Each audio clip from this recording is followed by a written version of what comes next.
With the new version of the software, our system allows you, or allows your clients, to search through all the sold listings that are currently available on the boards where we have it at.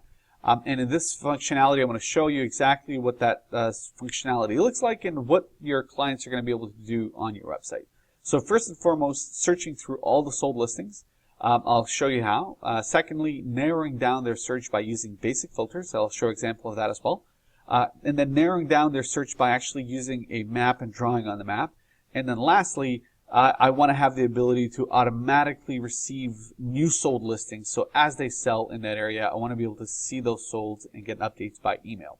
So let's get right into it and kind of look at what we have here. So currently we're looking at all the solds in Oakville and Burlington. And we haven't really applied any other filters. So this is essentially all the sold data that we have. We have 17,000 solds, and we could sort those solds by, let's say, newest, or let's do a quick test by looking at oldest. So if we look at the oldest sold listings in Burlington, that was 1,243 days ago, and let's just sort back to newest because I like that more. Now, doing narrowing down through all the functionality and narrowing down because I don't want to look at all the solds in the last how many days. I want to be able to narrow down. So I want to say first off, I want to see all the solds that have sold in the last 30 days as an example. So that's our first one. We see now there's 377 of them, and the map refreshes to show that as well. I also want to show only solds that are between let's say 1 million to 1.25 million. And I will look at houses in this example.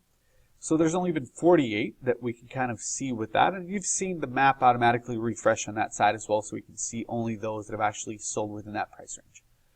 So your clients, once they register, they have full ability to do all of this.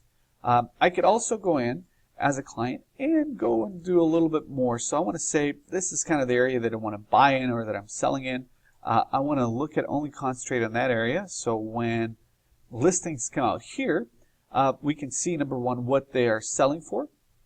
And then also I can see anytime new listing comes out, I can receive updates of those listings. So for example, I can change my sold for sale.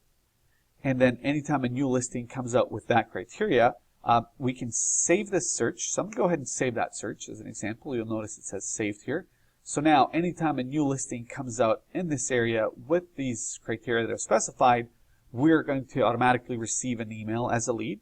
But I also want to go to solds and say, I want to save my sold search as well, so that anytime a new listing comes out here as a sold, I have the ability to get it. So these two will now keep me notified as a lead, and then as an agent in your backend, you're going to be able to distinguish which of these leads is which and which one is set up for what. I'll show you an example of that next.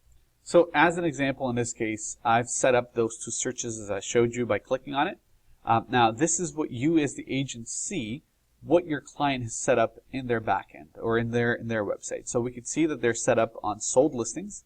And if I click edit here, I can see the criteria that I had specified. So I placed the polygon there, it automatically created it, and I said the price point.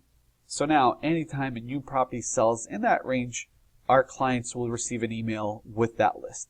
And as well as the list of properties that are currently available on the market. Anytime a new property becomes available on that market, it will automatically send those properties to them.